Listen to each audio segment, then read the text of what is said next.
আমাকে নিয়ে এক এক জায়গায় এক এক হোটেলে নিয়ে রাখতো লোকজন দিয়ে, সে আমার ভিডিও করে রাখছে গোপনে। এরকম প্রায় 100 প্রেম করছি।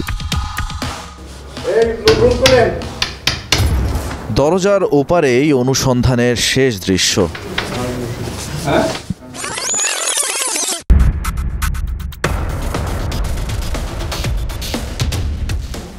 অনুসন্ধানের পরতে পরতে তথ্য প্রমাণ আর অনুসন্ধানী চোখে টিম আন্ডারকভার আপনাদের দেখাবে কিভাবে প্রেমের ফাঁদে ফেলে প্রতারক ও নারী পাচারকারী চক্র জাল বিস্তার করেছে পুরো বাংলাদেশ জুড়ে।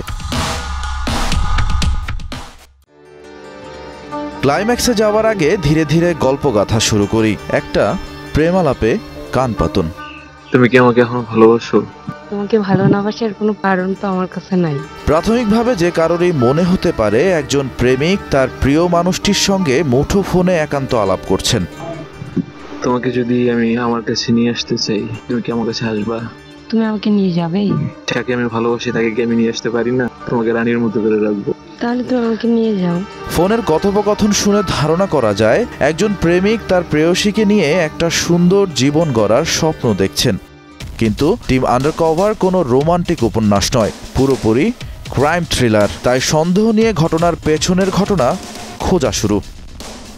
ফোনের ওপ্রান্তে থাকা নারীটিকে যে ব্যক্তিটি ঘর ছাড়ার প্ররোচনা দিচ্ছেন তার পরিচয় তিনি একজন নারী পাচারকারী চক্রের সক্রিয় সদস্য। প্রেমের ফাঁদে ফেলে ঘর থেকে নারীদের বের করে এনে আবাসিক হোটেলগুলোতে বিক্রি করে দেয়া যার মূল উদ্দেশ্য। প্রেমের ফাঁদে ফেলতে কিভাবে মিষ্টি কথার কারেন্ট জাল ফেলে চক্রের সদস্যরা তার একটা প্রাথমিক ধারণা পাওয়া গেল। অনুসন্ধানের দ্বিতীয় ধাপে যাবার আগে এমন চক্রের একজন সদস্যের কাছে জানতে চাই কিভাবে ধাপে ধাপে একজন নারীকে প্রেমে ফেলে যৌন দাসী বানিয়ে পাচার করা হয়। যারা বলা হয় দালাল, প্রায় 100 প্রেম করছি, মেয়েতে নিয়েছি 2-300 মানে।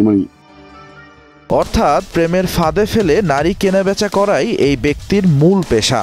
কিন্তু হোটেলগুলোতে বিক্রি করে দেয়া এসব নারীদেরকে বশে আনা হয় কিভাবে? রাজু হলো না, আসলো পরে আমরা মোবাইল একটা রুম আছে আমাদের, সাউন্ড দিয়া বাইরে মারলে পরে কাজে হয়।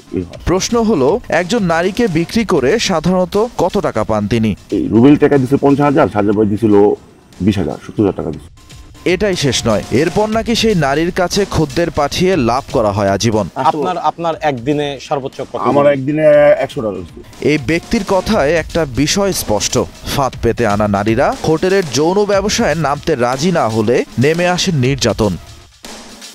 কিন্তু এমন সব অপরাধ ঘটে কিভাবে?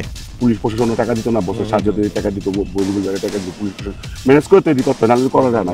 পুলিশটাই আগে রেট নিয়ে আগে বলে দিত, সবাই টাকা খায়, এসপিটিসি, এটিসি সবাই টাকা খায়, নাহলে পরিবেশে চলা থাকবি। এই চক্রের জবানবন্দিতে প্রেমিক চক্র বা নারী পাচার সিন্ডিকেটের অপরাধ সম্পর্কে একটা স্পষ্ট ধারণা পাওয়া যায়। জাদুর শহর ঢাকায় নাকি এমন ঘটনা ঘটে অহরহই।